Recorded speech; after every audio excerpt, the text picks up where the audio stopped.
নমস্কার বন্ধুরা, Rahul cinema venture YouTube চ্যানেলে স্বাগতম।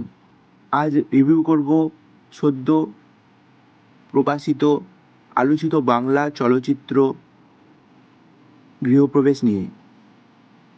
13ই জুন মুক্তিপ্রাপ্ত, পরিচালনায় ইন্দ্রদীপ দাশগুপ্ত, অভিনেত্রী শুভশ্রী গঙ্গোপাধ্যায় ও জিতু কমল।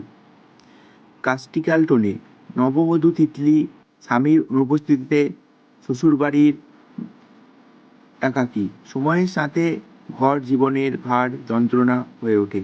টিজার থেকে বোঝা যায় লস অ্যান্ড লঙ্গিং থিমে অত্যন্ত আবেগপ্রবণ দৃশ্য, দেওয়ালে নিস্তব্ধে অটুট গল্প। অভিনয়ের শক্তি, অভিনেত্রী শুভশ্রী গঙ্গোপাধ্যায় নার্ভাস একাকিত্বের ছোট ছোট ভঙ্গিতে তিনি যেভাবে হৃদয় স্পন্দন করিয়েছেন সেটাই ছবির প্রাণ। সংক্ষিপ্ত আলোচনায় জীবনের পুনর্নির্মাণ গল্প এখানে নিজের গভীরে ফুটে উঠেছে।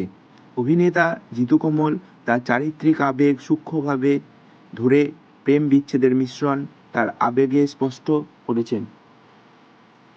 আলাপনা, মেঝের আলতা, শান্ত ঘর সবকিছু ভিজুয়াল থিম হিসেবে মনোমুগ্ধকর।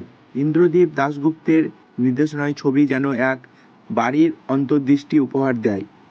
আমার ধারণা ইন্দ্রদীপ দাশগুপ্তের সাউন্ডস্কেপ, রোম্যান্স আর বিদায়ের মিশ্রণে কার্যকর। অভিনয়, আবেগ, সঙ্গীত এই তিন দিকে যত্ন সহকারে পরিপাটি। আমি দিচ্ছি এই সিনেমাটিকে 10-এর মধ্যে 7, কারণ পারিবারিক আবেগ, ভিজুয়াল থিম চমৎকার, কিন্তু সমাজ বিশ্লেষণ দেওয়াই হয় না। ভিডিও রেটিং স্লাইড অভিনয়ের জন্য 10-এর মধ্যে 8, ভিজুয়াল প্লাস মুড 10-এর মধ্যে 7.5, সামাজিক দিক 10-এর মধ্যে 5, মোট 10-এর মধ্যে 7। আপনার মতামত কি? আপনি কি এই বিষয় নিয়ে অবগত? কমেন্টে জানান। ভিডিও ভালো লাগলে লাইক ও সাবস্ক্রাইব করতে ভুল করবেন না।